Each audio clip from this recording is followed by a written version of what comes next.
विठाबाई अशा दिसताना वेगळ्या दिसायच्या, परंतु एकदा स्टेजवर जर आल्यानंतर एक बिजली म्हणतो ना आपण, असं बिजली होणे म्हणजे वयस्करता जरी असल्या तर त्यांचं एक नाचणं गाणं हे वेगळ्याच पद्धतीचं होतं. तर ते आरटीने गाड्या अडवल्या तर ते ड्रायव्हर ते लोक सांगत यायचे आजीला की आपल्या गाड्या अडवल्या. माझी आजी खाली उतरली की ते आरटीओवरच्या ऑफिसला फोन करायचे की विठाबाईंचा तमाशा. ती लोक म्हणायचे अरे गाड्या सोडा, विठाबाईंच्या गाड्या अडवू नका, सोडा गाड्या. म्हणजे माझ्या आजीचा दरारच तेवढा होता. तर तसं सांगण्याजोगी लईच आहे. पण आम्ही लहान असताना मंगला बनसोडे संध्यामाने ही फड चालवायची आम्ही शाळेत असताना. मग त्या गेल्या, मग आईने आम्हाला उभं केली. पण माझी इच्छाच नव्हती तमाशा करायची, मला नको वाटायचं तमाशा, नको वाटायचं. आईला म्हणायचे लय हाल आहेत, असं आहे तसे, मला शाळा शिकायची.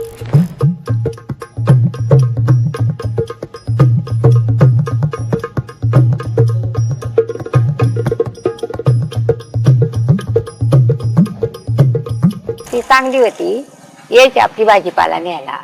भाजीपाला घ्यायला यायचे. स्वभाव कसा होता विठाबाईचा? चांगला चांगला चांगला होता. त्यांचा तमाशा बघितलाय का तुम्ही? हो, बघितलं. कशा लावणी करायच्या? चांगली करायची. मी 1999 सालामध्ये नारायणगावमध्ये आले. त्यावेळेस त्या आजारी होत्या. त्यावेळेस राऊत डॉक्टरांकडे त्यांना ॲडमिट केलेलं होतं, तेव्हा त्यांना पाहण्यात आलं.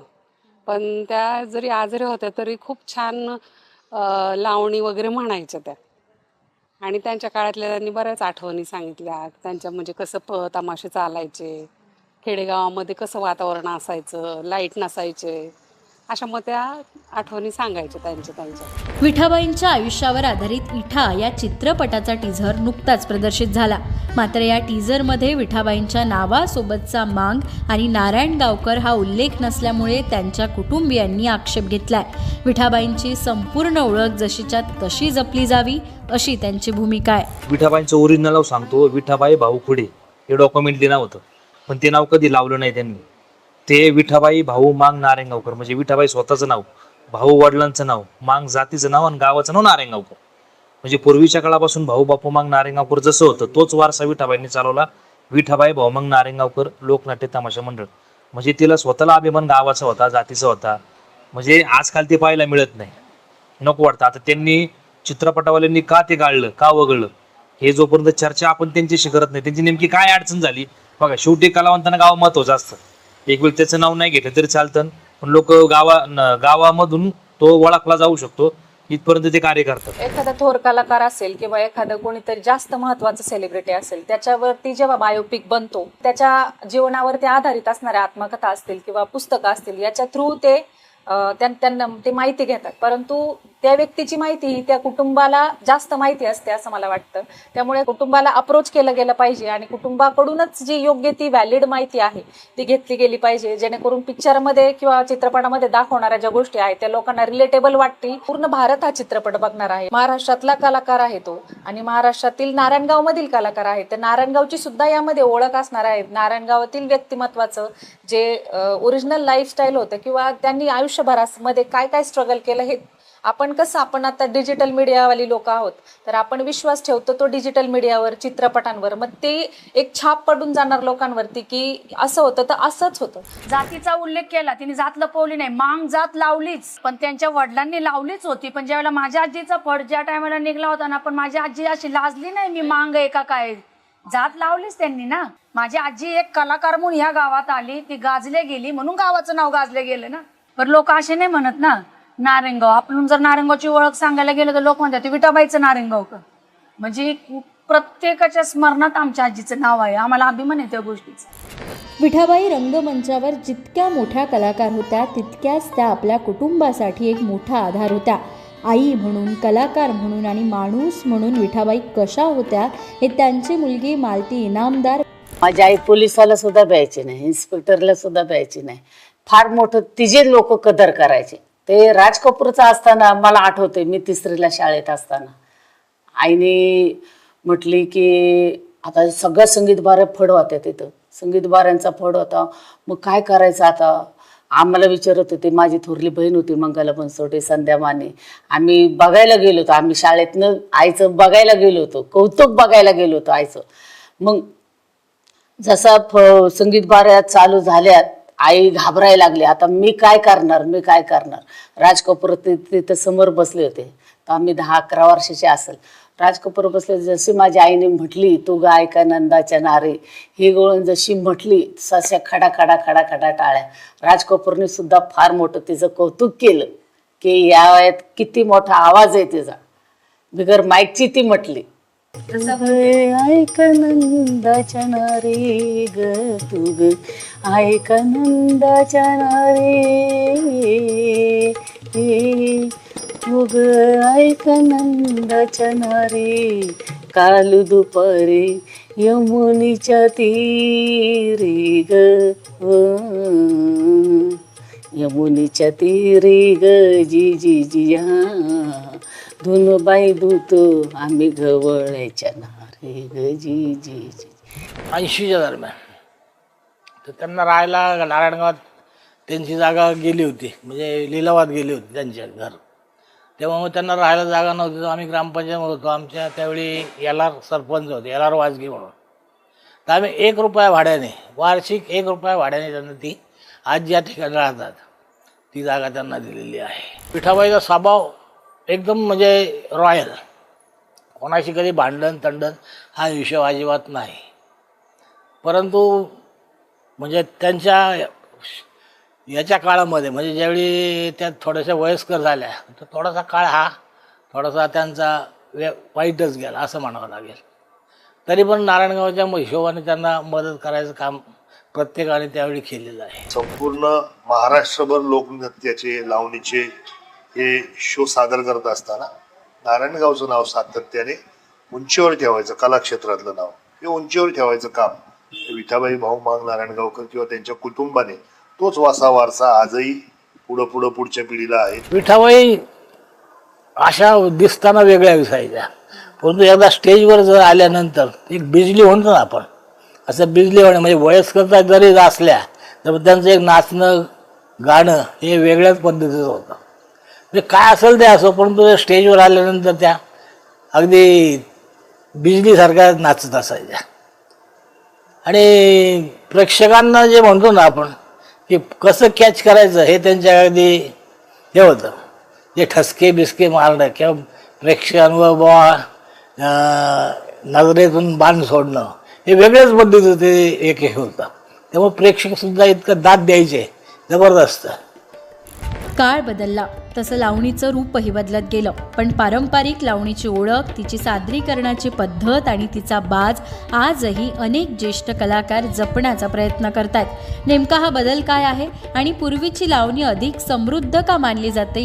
नारायणगावकर सांगतात, जिने चाळ नाही बांधले तिचं भाव करायचे का? आता आमच्यासारख्याने 5-10 किलो चाळ बांधली, नाचून म्हटलो आम्ही, तसं त्या म्हणतील का? रेकॉर्डवर कोणी पण नाचल ना, पब्लिक यायचा, पब्लिक कुणालाही उचलून धरतं. खरे कलेची किंमत कुठे आहे पब्लिकला? नाही. आम्हाला जर यात्रा कमिटीने 2 लाख रुपये दिले, लय तमाशाला 2 लाख रुपये, अरे पण तमाशाला हा खर्च किती याचा विचार करा. लावण्यांना 2-2, 4-4, 5-5 लाख रुपये देतात, तमाशा पडायला 2 लाख रुपये द्यायचं म्हटलं का तुमच्या जीवावर येत. तमाशाचा खर्च वेगळाच आहे ना, 7 गाड्या, हे 100 लोक, डिझेल असते, सगळं असतं ना खर्च त्याला. काय जर फड बंद झाले तर कसं व्हायचं? पहिला लावणीचा वास अगदी वेगळ्याच पद्धतीचा होता, की त्यात माणूस अगदी म्हणजे हरवून जायचा. आणि आता काय झाले ते रिमॅक्सन त्याच्या ते चाली बिली सगळ्या बिघडले, म्हणजे त्यात मजा येत नाही आहे नवीन ह्याच्यात. जुन्या ह्याच्यात जे त्याच्यात रस असायचा किंवा जो ढंग असायचा, जो ठसका असायचा, तो याच्यामध्ये कधीच दिसत नाही नवीन ह्याच्यात. आजच्या परिस्थितीत आहे तरुण वर्ग हा वेगळ्या पद्धतीचा तयार झाला आहे, म्हणजे नशा करणं आणि त्या नशेमध्ये ते करणं हे चुकीचं. पण पूर्वी असं असायचं, म्हणजे माणसं अगदी त्यांच्याबरोबर नाचायची, परंतु कधी अंगाला कधी झटत नव्हते, लांबूनच काय असेल ते त्यांच्याबरोबर नाचायचे, अगदी स्टेजवर असायचे. आमच्या इथं जवळजवळ म्हणजे आमचे मारुती साहेब खैरे सरपंच या नारायणगावचे होते, परंतु विठाबाई या तमाशा म्हटलं की ते स्टेजवर बसणार आणि तिथं तिच्याबरोबर नाचसुद्धा करणार. वय मला वाटतं त्यांचं जवळजवळ त्यावेळी 70 ते 75 होतं, तरी पण ते तिच्याबरोबर नाचायचे. परंतु आशिष चाळे कधी झाले नाहीत, आता जे पद्धतीने होतात ते कधीच झाले नाही. की ज्या टायमाला माझी आजी होती त्या टायमाला मी 15-16 वर्षाचीच होते, पण माझ्या आजीची म्हणजे जसं वय जरी झालं तरी त्या चेहऱ्यावरचा लूक, त्या चेहऱ्यावरची अदा हाय अशीच असायची. माझी आजी आम्हाला त्या टायमाला गाणी शिकवायची, लावणी शिकवायची. माझ्या आजीचं जास्त गाजलेलं लावणी पोटासाठी नाचते मी परवा कोणाची. माझ्या आजीची ही लावणी म्हणजे अख्ख्या देशभर गाजली. स्टेजवर जरी गेली तरी माझ्या आजीचा हा पदर इकडं कधी आला नाही. माझ्या आजीने पहिल्यापासून मानापानात आणि इज्जतीतच लोककलेची सेवा केलेली आहे आणि हे जुन्या लोकांना सुद्धा माहिती आहे. आणि त्याच्यानंतर म्हणजे आमच्यासारख्याच्या काळात सुद्धा बरंच माहिती. माझी आजी घरातल्याप्रमाणेच राहायची. माझ्या आजीच्या डोक्यावरचा पदर पडत नव्हता. आणि माझ्या आजीचं कसं होतं की विठाबाई नारायणगावकर म्हणजे या नारायणगाववाल्यांनी सुद्धा माझ्या आजीला भरपूर योगदान दिलं होतं. म्हणजे ते कसं होतं की माझी आजी जर बाहेर कुठे गेली, आता हे पोलीस स्टेशनला एखादा काय प्रॉब्लेम आला आणि माझ्या आजीला पोलीस स्टेशनला जाण्याची वेळ आली तर तो बसलेला खुर्चीवरचा PSI बाजूला सरकायचा आणि माझ्या आजीला खुर्ची द्यायचं.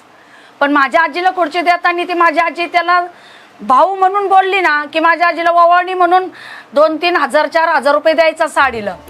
विठाबाईंच्या कलेचा गौरव केला जातो. त्यांच्या आठवणी आजही जपल्या जातात. पण त्यांच्या स्मरणार्थ स्मारक उभारण्याबाबतची प्रतीक्षा अजूनही कायम आहे. मग महाराष्ट्र शासनाकडून यासाठी ठोस पावलं नेमकी कधी उचलली जाणार असा प्रश्न आता उपस्थित केला जातोय. विठाबाई नारायणगावकर यांचं स्मारक जवळजवळ 22 ते 23 वर्ष आजपर्यंत राखडले. त्याचं कारण आम्ही शोधण्याचा प्रयत्न केला पण आम्हाला सापडलं नाही. 2006 साली राज्यातील पहिला तमाशा महोत्सव विठाबाई नारायणगावकर यांच्या गावी म्हणजे नारायणगावात झाला होता. तत्कालीन मुख्यमंत्री विलासराव देशमुख साहेब असतील, सांस्कृतिक मंत्री अशोक चव्हाण साहेब होते. अनेक मंत्रिमंडळ जवळजवळ डझनभर मंत्रिमंडळ नारायणगावात आलतं. त्या टायमाला नारायणगावची जलसंपदा विभागाची, कृष्णा खोरे विभागाची 2 एकर जागा स्मारकासाठी घोषित केली होती. त्याच्यानंतर अनेक मंत्रालयात बैठका झाल्या, त्याच्यानंतर GR निघले, तुम्हाला सांगतो ठराव मंजूर झाले. पण आजपर्यंत कुठल्याही राज्यकर्त्यांनी विठाबाई नारायणगावकर स्मारकाबद्दल ठोस निर्णय घेतलेला नाही. आणि अनेक वेळा सरकार कुणाचं येऊ द्या, आपल्याला कोणत्या सरकारवर टीका नाही करायची. कुठलंही सरकार येऊ द्या, लोककलावंतांचं काही ऐकून घेत नाही. हा माझा व्यक्तिगत अनुभव सांगतो तुम्हाला आणि मी प्रूफही करून देईन. विठाबाईंनी तमाशाला आणि नारायणगावला एक नाव दिलं. तमाशा क्षेत्राला स्वतःच्या कर्तृत्वाने, स्वतःच्या कलासंपन्न अशा गुणांनी विठाबाईंनी सजवलं. महाराष्ट्रातला तमाशा, महाराष्ट्रातल्या तमाशाचा अभ्यास, तमाशाचा विचार आणि एकूणच तमाशा कलेचं सामाजिक सांस्कृतिक वास्तव हे विठाबाईंच्या शिवाय कधीच पूर्ण होऊ शकत नाही. विठाबाईंच्या नावापुढचं गाव कुणालाही पुसता येणारं नाही आहे. कारण नारायणगाव हे विठाबाईंचं गाव आहे. नारायणगावमध्ये विठाबाई वाढल्या, नारायणगावमध्येच विठाबाई घडल्या. जसं विठाबाईंनी तमाशा कलेवर प्रेम केलं तसं नारायणगावकरांनी तमाशा कलेवर प्रेम केलंच, पण विठाबाईंवर सुद्धा प्रेम केलं. विठाबाईंना नारायणगावने या मातीत घर दिलं, जमीन दिली आणि सगळ्याच स्तरांवरचा आधार दिला. असं हे आधाराचं गाव आहे. लाज धरा पावले जरा जनाची मनाची, जनाची मनाची, पोटासाठी नाचते मी परवा कुणाची, पोटासाठी नाचते मी परवा कुणाची. धावा डोळा रोखून येऊ नका, येऊ नका, भिगी भिगी हसणे येऊ नका. आठवर जपले मी, आठवर जपले मी तरुणपणाची, सख्या साजनाची, पोटासाठी नाचते मी परवा.